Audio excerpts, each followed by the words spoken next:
Well, summer vacation means the beach, plenty of time in the sun, and plenty of reading for a lot of adults. But for some reason, cracking open a book doesn't appear on a lot of summer wish lists for kids. With that in mind, CBS4 Reads is kicking off a massive book collection drive today. And as CBS4's Frank Mickens reports, you can join because nothing touches a child like a book. Do you know what letter that is right there? G. Reading time doesn't always come easy, even for the IPS reading coordinator. Being a literacy coordinator, you think that I would, always be reading with my kids at home, and things come up. The answer was no. So this summer, Allison Peterkin is reading to both her daughters at least 10 minutes a day. Any breaks where students aren't practicing their reading skills, there's going to be a little dip. As long as kids can read 6 or more books, research has shown that they'll be at the same level that they were when they left the year before. IPS and CBS4 are teaming up to collect 6,000 books for our CBS4 Reads book drive to stock libraries in the classroom and at home. Child has at least 20 books at home. They're saying that has a profound effect on if the student is going to go on to college. Over and over, she says research shows nothing changes a kid's life like a book. Penny and B. And you can be that miracle for a child in your neighborhood. I just love reading, and I want all of our kids to love reading when they're my age and older. And you can donate gently used or new children's books until September the 7th. We're looking specifically for books for kids in kindergarten to 3rd grade. Pick a good book. Inside these 4 walls, a place familiar to these kids. All of them live near the Laurelwood apartments here on the south side. All of them spend the summer learning with the help of college camp counselors. Sometimes we read and we have good books. The Intercollegiate YMCA has spent the past 16 years in the Laurelwood community. The area is attributed to low income, high crime rates, where YMCA programs typically provide after school programming in a school setting, and it's a paid program. Ours is free to the community. The camp is free for parents, educational for the kids. We set aside a certain amount of time each day for the kids to be able to read so that they keep up with their reading level as they transition to the next grade, and so that they don't regress back to their old reading levels. It's not just reading. The campers go on field trips and go to the pool. We go to the Baxter YMCA and swim several days a week, and that's really a highlight that they get to have some very basic swim lessons for the 6 weeks that we run summer camp, and they don't just have to stay here. And so it's like a little retreat for the kids that are in our program. The kids, some who come back year after year, get life lessons here too. I learned to be caring because I had a rough life, and so I used to be mean and I couldn't trust nobody. There's a perception that kids are different neighborhood to neighborhood. When you get into it, you start to understand that kids are just kids. They still need love, they still need attention, they still need a safe place to go.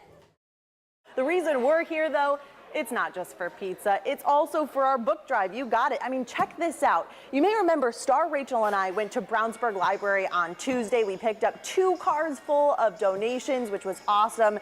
Brownsburg killing it out there. But check this out. Look how many books. I mean, we can't even lift this thing. And we got classics in here, Frank, The Velveteen Rabbit. There was an old lady who swallowed a fly. Come on, I love that book. And you got educational books in here as well. You guys know we're trying to get at least 6,000 of these books for the IPS school district. That's by September 7th. We need thousands and thousands of these things for kindergarten through 3rd graders. But you know what? I'm sure we'd accept all kinds of books as long as they're for kids. That's what counts here. When you think about it, Dolphin, the reading is more than words. bottom of the canyon. It's where the right words fit best. As the earth gets For kids like 7-year-old McKenna, older, cracking the code is easier for IPS teachers rivers, thanks to an old-school test called Running Records, getting fresh attention. beautiful places. As McKenna reads, So she said universe instead of United States. IPS literacy expert Allison Peterkin finds and notes patterns in McKenna's mistakes. This is so far as telling me that some of these vocabulary words that are new to her in words with more than one syllable, so United States. Come to the That lets me know, as a teacher, I want to work with her on chunking bigger words into smaller parts. ladder. You won't see this 30-year-old test in all school districts, Statues. but Peterkin is convinced this method is far better for kids than modern computer tests. That lets us know if they can comprehend the text, but it doesn't tell us why they're not comprehending the text. I think that's where we see kids kind of getting through school and not being kind of caught. What happened in this book? When teachers know precisely why a student is lagging, they can target their lessons specific to each child, and that means I was having fun. I liked the book. Kept reading, she self-corrected again. and no more slipping through the cracks. I've seen a third grade student who's reading at a kindergarten level, but once I looked at his running record, I realized he just wasn't thinking while he read. He read every word beautifully, but he got to the end and he couldn't tell you what he read. Cake. We need to make sure that kids know that every word has a meaning. Picking out a good book's a simple thing, especially when you're helping us out here at the yard sale. We're looking for 6,000 books. I did a little bit of that, collecting at a yard sale recently for IPS Kids. Met some phenomenal ladies out there who didn't hesitate to give brand new books to me for the kids. We're looking for books gently used or new for kindergartners through third graders. So if you want to help out, we've got until September 7th. All the info is on cbs4indy.com/cbs4reads. CBS4 Reads has been collecting books for area students with donation boxes all across the city, and today was delivery day with thousands of books. Tonight they're on their way to Indianapolis schools.